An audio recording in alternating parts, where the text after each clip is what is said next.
Hey, what's up guys? Alex here from TechnoClass.com and welcome to another episode of Unboxing with Alex. Haha! Welcome to the video. This is the Oppo F9, the new, I wouldn't call it flagship because Oppo has higher end phones in other countries, but here in the Philippines, this is the Oppo F9, kind of the highest end you can get in the Philippines. This is, I believe, 17,990 pesos, powered by a MediaTek P60, which is actually very good. The only MediaTek processor I mostly recommend is the P60, and it's actually very good. This has a very interesting display. They call it a teardrop display, and it doesn't have a notch, but it has that little, yeah, they call it a teardrop. So yeah, I think it's a 6.2, 6.3 inch Helio P60. It's got a 16 megapixel rear camera plus 2 megapixel for the bokeh shots. And then the front camera is 25 megapixel with AI and whatnot. And this one has 6 gigs of RAM and 64 gigs of storage, which means there's a lot of multitasking involved. So let's get started. Let's unbox this guy. Okie dokie lemon squeezy mga kuya. Let's check this guy out. Twilight Blue Edition. Not much else information inside. The box is relatively big. I don't know how that, if that's a thing. And here is the phone itself. Actually, pretty nice feeling. Oh, it's already on. Wow. There we go. So here is the phone itself. And there is that teardrop display. And woo, look at that lighting. Oh, look at that. Hopefully, let's try the other camera. Woo, look at that. So this is their Twilight Blue variant, and it seems a little bit darker on the top side. Is that a thing that they actually did? A little bit unfortunate that we're still using a micro USB slot, but one feature on the Oppo F9 that has I have not mentioned yet, is that this has one of the more powerful VOOC charging technologies or fast charging technologies called VOOC. And Oppo claims some big claims, like 5 minutes gives you 2 hours talk time or something like that. They do have a proprietary cable and a proprietary charger. So you do need a VOOC charger, you do need a VOOC cable for that. But honestly, I'm sure their claims are pretty, good. So that's the phone. Let's check out the rest of the box for now. All right, so we have a little box here, which likely contains our case and a little bit of our paperwork, apparently. So we have a user guide, a quick guide here in a long pamphlet, important information guide, which nobody will read, even though it says important information guide. We have our, I guess, TPU case, silicone soft case right here. I like the nice transparent plastic here, very, very, see-through, not one of those semi-transparent ones. And there's the Twilight color right there. Very interesting that it shines through the TPU case. Very nice. And let's look at the other parts of the box.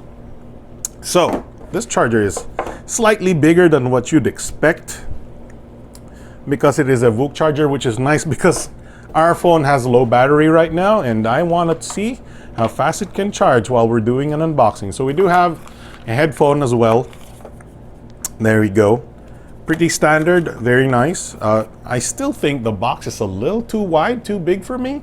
It could have shaved a little bit off the sides, but maybe they want the box to be big. Hey, why not? So let's take out the charger and charge the phone. All right, we're back, and actually I've downloaded a couple of games already. Well, some games. So you can see that we have charged, how many minutes was that? Like 16 minutes, and we went from 18 to 48, so that's 30% maybe. That's definitely pretty decent charging. I'm not doing this on purpose. The phone is not, was not charged when it came out of the box. All right, so while we are downloading PUBG Mobile right now, let's take a look more closely at the phone here. So here is the phone itself, and as you can see, it does have the flip to unlock and whatnot. It's looking for my face. It can't because there's cameras in front of my face. So this is the screen itself. There's no like capacitive buttons or anything. So it's all black in front except for that camera, little teardrop notch over there. There's actually a speaker over there, a very, very small speaker above the little teardrop with the camera. Very interesting. You can see the infrared sensor over there as well, and you can see that it does have a screen protector on. So that's interesting. On the bottom, you can see a little bit of the bezel here, even if the screen is off. But overall, that's a pretty nice looking front of the phone. The feel itself is not metal. It's not cold to the touch or anything, but it's pretty solid. It does feel like, you know, kind of solid plastic, but it's still, you know, pretty, as most Oppo phones go, this is pretty reliable or a pretty durable looking phone. Here is the back, and it does have that blue gradient that falls off or gets brighter on the bottom. I did not know that. I thought it was an all blue and you had to move it around to change the gradient, but it is more lighter blue on the bottom and darker blue on top. And there is a little bit of that, I don't know, alligator skin look, diamond whatever thing on the you know, design there. We have an Oppo logo right there. We have the fingerprint scanner. We have two cameras on the back. One is 16 megapixels, one is 2 megapixels, and we do have the flash. I like the design there. It looks like the, you know, SIM removal tool, you know, the one that you poke the SIM tray with.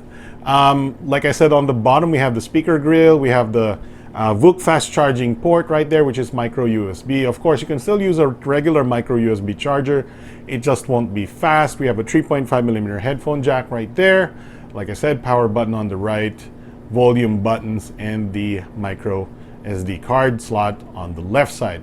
On top, nothing except for another noise cancellation microphone. So as for the back and the sides, you know, aside from the twilight look of the back, it is also fingerprint scanner, fingerprint magnety, but you know, that's typical of most of these phones these days. That's why you use the case to prevent it from getting, you know, all fingerprinty.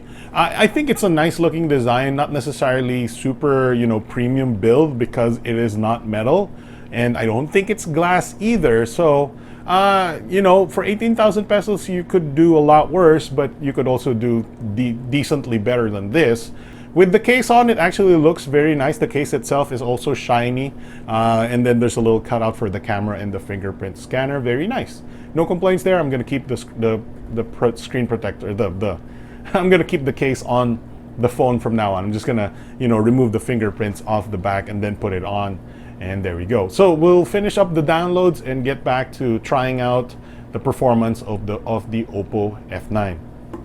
All right, even though we've seen it already, here is the quick user interface look of the Oppo F9. And as you can see, we don't have an app drawer. And you do go to settings. All the apps are on the screen. You can sort of cheat it like I do.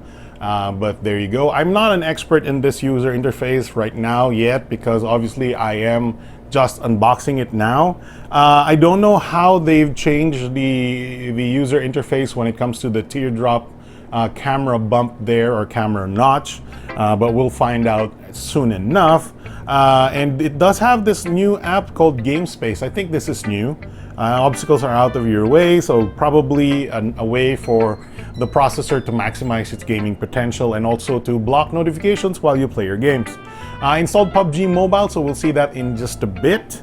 But yeah, it is pretty standard Oppo interface. It doesn't lag much. I mean, I did notice a frame skip here and there, which is crazy because I did not notice any at all frame skips on the Oppo F7, which uses the same MediaTek processor. Maybe they've slightly more optimized this, so to save more battery life. Keep in mind the battery on this, if I haven't mentioned yet, is 3,500 milliamp hours. So you know, it's above average, but definitely not in the 4,000 milliamp hour range.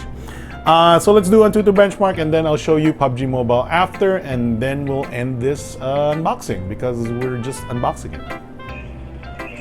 Here we go. So we're running on balanced settings right now, balanced quality settings. Okay. You know, frame rate is not bad, but it is not definitely, I think it's dropping below 30 FPS at least.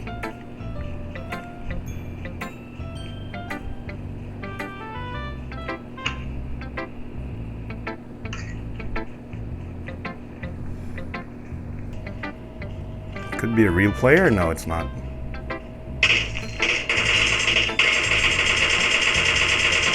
go. Yay!